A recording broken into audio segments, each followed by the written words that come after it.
Brad, we have the entire media here who are very excited to meet you because I've been chewing their brains for the last 1 month about Tourette's. There has been a lot of awareness regarding Tourette's. For the last one and a half months that I've been speaking about the film, and of course from the time the trailer has come out, we've been talking about Tourette's. You will be happy that there have been a lot of people in India now who know about Tourette syndrome. So would you like to? Yes, well, I'm very excited. Yeah, so you can take the stage now and just talk to them, Brad. You know, whatever your feelings are. are. Whatever your feelings are. Well, I'm really honored that you all decided to do a movie about my life. I had a chance to see the trailer, and it looks like Rani gave it her all. You could tell that there's a lot of passion in this movie, and I think that that really represents my life. I try to live life every single day. I try to live life like everyone else, and just to try to go out there and have fun. Ultimately, I had a dream that I wanted to become a teacher, and I followed that dream despite having a medical condition called Tourette syndrome. So to see that my story has been turned into a movie that millions of people across all of India are going to watch, it really means a lot to me that I'm able to continue to share my message of hope. That just because people are different, just because someone may have a disability or a challenge or a weakness in life, that I'm a role model for so many people to show them that they can overcome that and go out there and follow their dreams.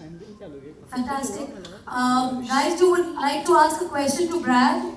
Please, the floor is open for you guys. You want the mic? Yeah, Brad, we are going to ask the media now to take questions for you. Yeah? Okay, great. Yeah. So could you just stand up and ask a question? Yeah.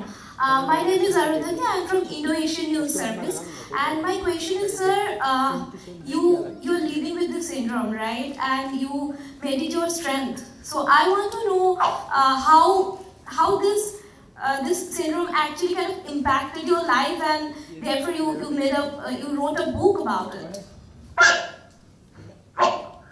Yeah, growing up with Tourette syndrome was really difficult. I first started with these tics when I was around 10 years old, and I immediately knew that I was different. But my mom never allowed me to feel that way. She said, you know, you're going to have a positive attitude, we're going to figure this out, and we're going to go out there and educate people. So growing up with Tourette syndrome was never easy.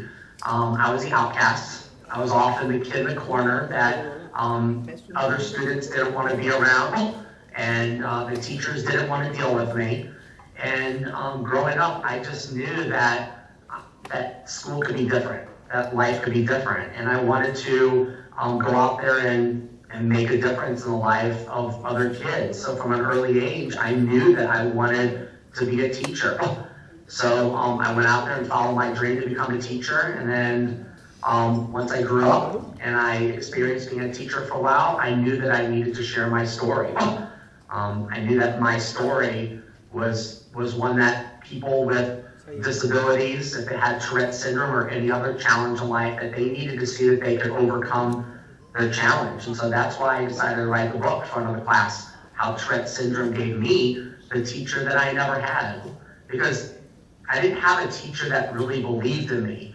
You know, when I look back to think about, you know, which one of my teachers inspired me to be the teacher I am today, unfortunately, I really don't have one that I can look at and say, well, it was that teacher that made a difference in my life. So I decided that I was going to overcome my challenge and go out there and be that teacher that I never had. You know, that teacher that would focus on kids' strengths, not their weaknesses.